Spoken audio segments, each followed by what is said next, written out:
嗨，大家好，我是躺平树，今天是2025年12月22号。这一期啊，咱们继续聊一聊恒大清盘，聊一聊中国的房地产。咱们先看房企的消息啊，这个万科啊，它不是那个债务延期这个方案表决是延迟到12月22号吗？那么截止到现在啊，截止到我现在做节目，我还没看到这个表决的结果啊。这个也是牵动着啊大家很多人的心啊，是立即违约导致交叉违约，还是得以苟延残喘？这不好说啊。这个路透社啊，他说2025年12月22日，万科的命运取决于债权人的决定，投资者正等待万科一项提案的投票结果。该提案拟将20亿元人民币债券偿还期限推迟1年，并延长宽限期，以避免立即违约。万科本月初首次尝试推迟还款，失败后正寻求债权人批准一项优化提案，即对12月15日到期的债券推迟还款。作为交换，万科将支付逾期利息。万科还寻求将宽限期从目前的5个工作日延长至30个工作日。什么意思呢？就是不是延长到12月22号今天吗？然后他寻求实在不行再延长30天，30个工作日啊，30个工作日大概就是1月28号，大概这样的啊。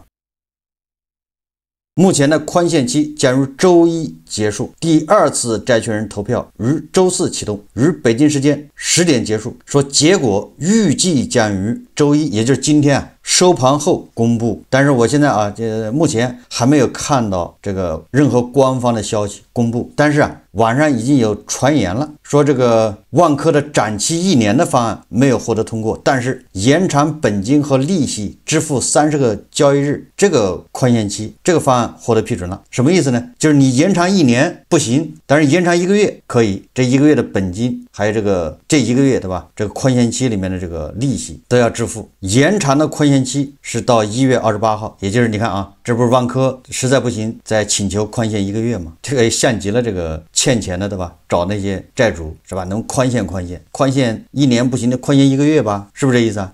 容我去凑钱呢，或者容我去再把我的方案再完善一下，多找一些增信对吧？多找一些质押物、抵押物放里面，你们就该信我了。我在想大家都在等万科的这个展期的消息，但是这个时候他的大股东深圳地铁对吧？背后深圳国资委都并没有出手，实际上就说明什么？说明万科是在挣扎就在像这个融创、恒大、碧桂园一样，在做最后的挣扎。你要说他是苟延残喘也没毛病，结局已经注定了。我倒是希望万科立即破产重整，就万科这个企业主体他留下来了对吧？再为大家服务盖房子，但是原来的责任人、原来的大股东、原来的债权人，你该负什么责任负什么责任对吧？做一个了断。天眼查 APP 显示近日上海万思置业有限公司发生工商变更，原股东万科 A 退出，同时注册资本由16.4亿元人民币减至14.8亿元人民币。这个上海万思实际上是万科和新加坡国资合资公司，那万科从这儿退出恐怕也是为了收缩对吧？把这个能卖的卖掉吧，拿点钱回来，这就是资产处置日子难过的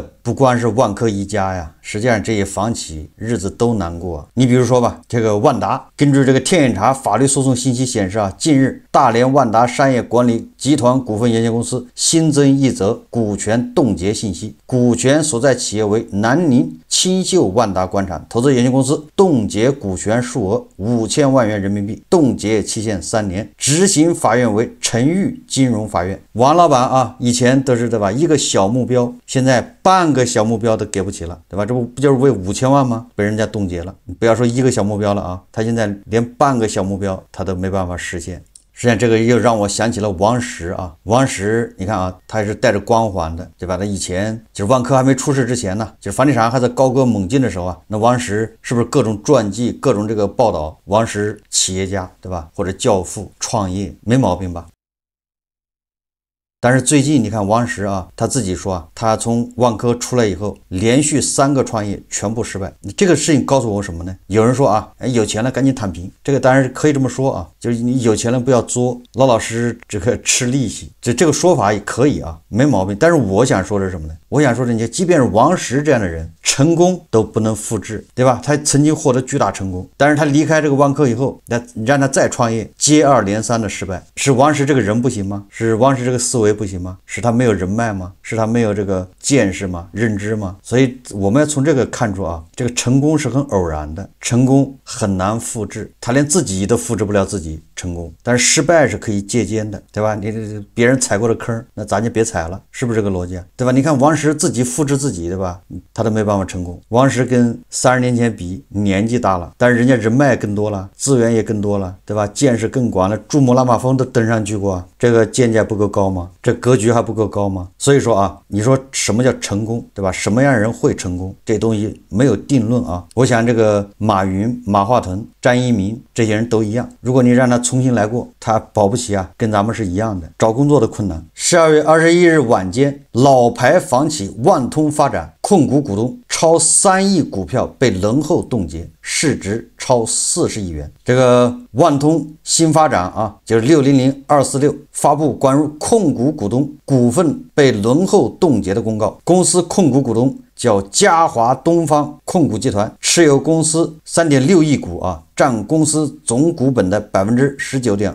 本次被人后冻结，还是不是说就是冻结，人后冻结啊，就是前面有个人查封了他，后面还有好几个法院在后面轮候排队。那你说说吧，这得欠多少钱呢？申请人为北京市东城区人民法院。这个万通对吧，也是个老牌房企啊，你现在走上这条路，那不就是他大股东啊，至少说明他大股东应该是暴雷了。我们再看啊，这个碧桂园啊发了公告，他要在港股啊，他要发新股，以支付部分协调委员会工作费用，每股发行价0.4元，发行1.35亿股，涉资5423万元。协调委员会为现有银团贷款若干贷款人的督导委员会和共10亿持有或控制现有银团贷款未偿还本金不少于49%。什么意思呢？就碧桂园说他要在港股增发多少股呢？1.35亿股，一股4毛钱，募集5000万资金。这5000万资金干什么呢？就用于这个协调委员会的工作费用。协调委员会一般是公益债权啊，公益债权他没钱呢，连这个钱都要向股民去募集。你说这个碧桂园已经到什么份上了？公司没钱，对吧？他1分1厘都要用在保交楼上面。这个什么叫协调委员会呢？协调委员会就是咱们粗俗的说啊，它大致相当于破产管理人，就这么个角色。破产管理人来了，他也要发工资啊，不能白干活，对不对？大家都挺忙的，那这些人对吧？出差住酒店，到处项目去核实，对吧？还跟债权人沟通，车马费，对吧？那不都要花钱吗？还请审计，没钱怎么办呢？跟股民啊再借一点，再募集5000万干这事。所以我说啊，你看这个自从恒大暴雷以后啊，这4年，现在4年半了，对吧？这些房企日子是不是越来越难过啊？我们再看看这个央企华润啊，今天晚上有很多这个视频和照片啊，咱就不放了，大家知道就行。说的是什么事呢？说的是西安的华润港悦城，华润呢，这不是央企吗？结果这个业主在维权，为什么维权？咱对吧？那肯定理由很多啊，原因也很多。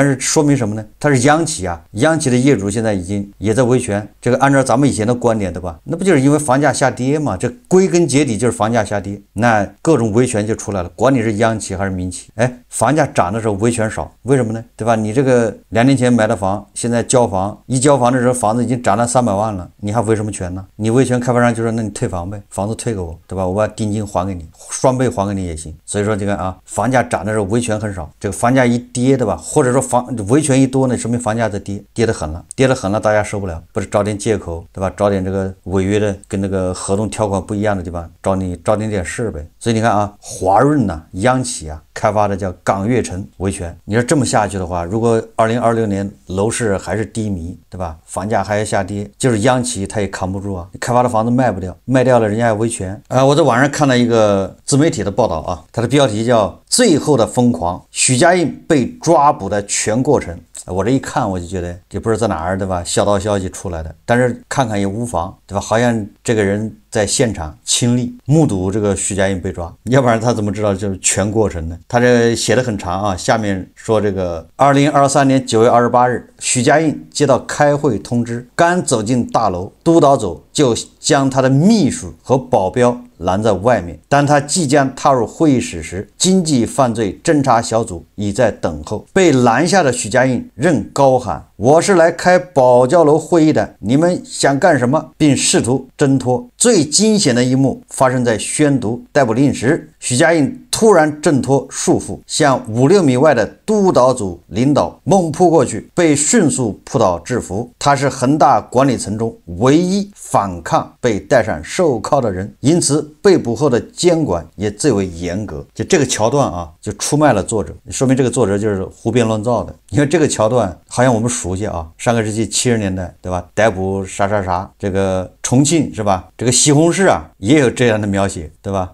为什么逮个人都是这样的？先高喊是吧？我是来干什么的？然后再挣脱这个束缚，然后上去再打那个在场那个最大的领导一个耳光。这桥段这太熟了是吧？所以说这个充满了想象啊。实际上啊，真正符合现实的啊，他这么写是为了增加一些这种对吧？对抗性，搞得很惊心动魄，搞得怎么样？实际上，我觉得符合常理的是，当这个工作人员呢一亮明身份，对吧？说请跟我走一趟，这人就软了，这需要人搀扶才能站得住，否则对吧？屎啊尿的一直掉下来了，裤子都湿了。不要看这些人平时色厉内荏，一旦他知道自己结束了，那立马啊，就像整个人的筋呐、精气神没了啊，这支撑着他的这个躯体的那个一块那个支柱啊没了，他就塌下来了。有椅子他就瘫坐在椅子上面，没有椅子就瘫倒在地上，然后地上就一滩是湿的，对吧？还把他们描写的这么英雄气概啊，这些都是房企的消息啊。我们再看看这些海外的机构啊是怎么看待咱们房地产的。这个网上也有传言，高盛发表了一个中国银行业2026年展望，重新评估房地产对银行的影响。这高盛基于2026年至2027年房价累计下跌15%的基准情景预设啊，根据这个，就是他认为2026年、2027年这个房价累计还要下跌15%。那么在这个前提条件下，中国银行业抵押贷款不良生成率将在2025年触及 0.73% 的峰值，且受首付比例下调至 15% 的结构性推动，导致2027年全行业潜在不良率升至 2.4%， 体系内抵押贷款不良绝对额将达到 0.9万亿至 1.4万亿规模，银行体系需额外计提 0.5万亿，那就5000亿啊损失准备金，以维持100%的拨备覆盖。这种计提强度在当前主要表现为盈利能力的阶段性削减，而非系统性资本金短缺。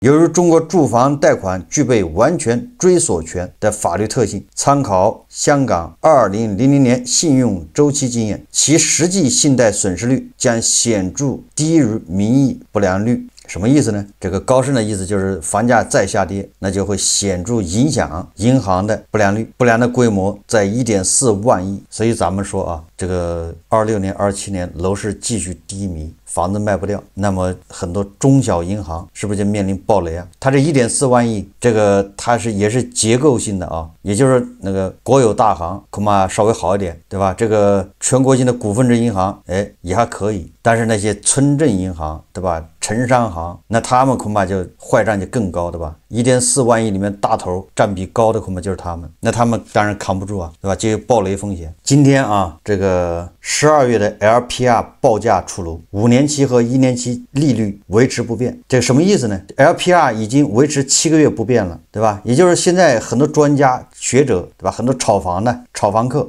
他说美国你看已经降了2轮了，3轮，对吧？美元呢，这不是利率下降吗？那我们也有了下调空间，所以大家都呼吁，对吧？你赶紧利率降一降，是不是房子就多卖一点了？那大家买房子，银行贷款利率低了吗？但是你看啊，咱们的 LPR 是维持7个月不变，什么意思啊？就是说，至少从央行这角度来看，再下调这个利率来刺激房地产，这个恐怕空间不大。也就是说，它不可能今儿要调，它恐怕撑的时间很长，对吧？慢慢调。虽然大家都在呼吁7个月都没调了，说不定它啊，也有人说也可能在2月份调。为什么呢？这个有人分析啊，说这银行鸡贼，说你要这个时候调啊，很多那个已经贷款的人呢，他这个新的贷款利率，他就从1月份2020年1月份他就开始调低了，这个银行就少赚一笔钱。如果是2026年1月份或者2月份宣布啊下调 LPR， 那么这些已经贷款的人，他们那个利息下调啊，他们要等到2027年1月份才调，所以这不就是多赚他们1年的这个钱吗？这有人这么分析啊，所以说啊，很有可能拖到1月份或者2月份再调，因为银行也不容易啊，银行想保利润很难呐。但是不管怎么说啊，说明这个央行对下调这个按揭贷款利率，对吧？来刺激楼市啊，这个还是比较慎重的。最主要是你实际上就是叫什么？它要权衡利弊嘛，抱着背着一般沉。如果利率下调了，对房地产的刺激作用没体现出来，那这边银行是不是利润也少了？那手心手背都是肉啊，对吧？打哪儿都是疼。这银行这边让利了，结果你这边房地产还没起来，那不是白忙活吗？所以他也得分析啊，权衡呢，对吧？越往下，银行下调的空间就越小，因为咱们这个金融行业，对吧？水平就那么多，效率不高啊，所以很多人就指望着啊，财政贴息，对吧？大头出钱，财政部出钱贴息，这个道理都是一样啊，就是财政部的钱有数，贴哪个行业呢？哪个行业都要贴，对吧？新能源要不要贴啊？新能源那边你不贴，马上明年新能源就报给你看。高科技要不要贴啊？对吧？它那僧多粥少，狼多肉少啊。所以我个人分析啊，推测这个楼市还是缓慢的，由它自己，对吧？自然下坠，这没有什么太好的办法，也顶多是喊口号，就是反正就防止这个脸着地就完了，延缓它下降的速度，调整它下降的姿态，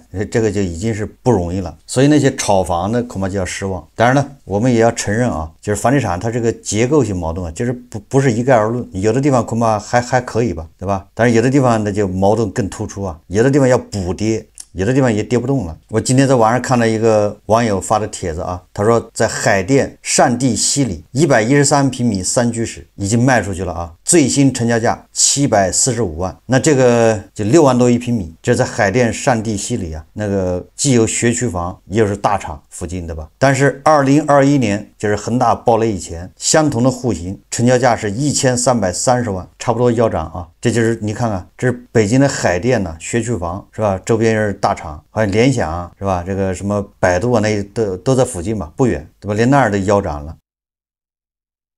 实际上啊，猜测这个房价什么时候见底，这个也没什么意义，对吧？这个经济好了，大家收入好了，房价就见底了，稳住了，对吧？经济不好，大家收入不好，那房价你怎么能稳得住呢？我今天在网上看了一个 UP 主啊发了一个视频，有一个啊，他在一个小县城，我听他口音呢，应该是河北，反正北方的一个小县城，他在一个县城里面开了4家店，然后他统计了一下啊，他这4家店一个星期能赚多少钱？我看他是每个星期都统计啊，然后他接受网友批评，接受网友这个建议，然后他改进，然后他怎么样去经营这4家店。这4家店有一家就是外卖，一家是棋牌室，一家这个小卖部卖烟酒啊这些东西，你看很符合一个小县城的一个商业生态。大家看视频啊。1礼拜又结束了，今天还是跟大家一起算一下，在小县城干4个买卖，1礼拜一共能赚多少钱？看看经过咱们的积极调整，收入有没有提高啊？这周还是比较有信心的，因为有很多小操作就不跟你们细说了。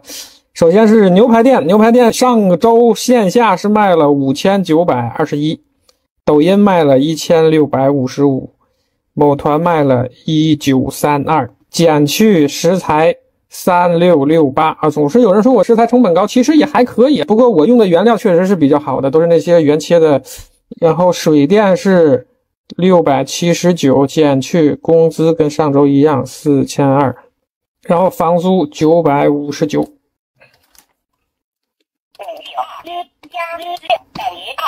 哎，弄错了吧？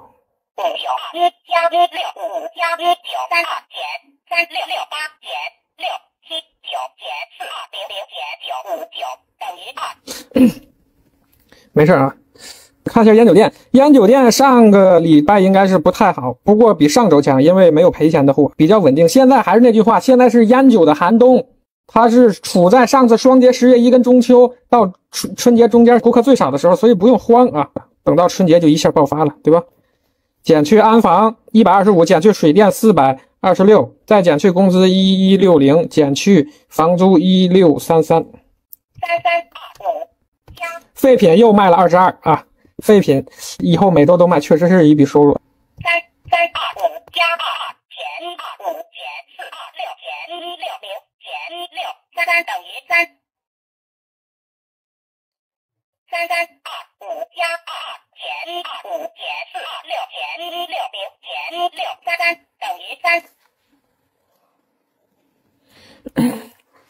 棋牌室比较稳定，棋牌室上周还是依旧是稳定啊，咱们还是把烟酒店的烟在那块宣传，就是利润比较低，现在一盒烟有的就赚5毛钱，多的赚个3块钱算多的了，不过积少成多，以后量应该能慢慢跑起来。就是1900的台费，有一帮固定客户，他们那个公司他们是一帮的公司，他们上周比较忙，所以比较少，棋牌室应该也不如上周。不过应该也问题不大，1900的台费加卖烟的152，减去5桶纯净水30，然后补了点茶叶，然后减390，水电360，工资500，房租767。1900加152减30减390减360减500减767等于5。1900加152减30减390减360减500减767等于5。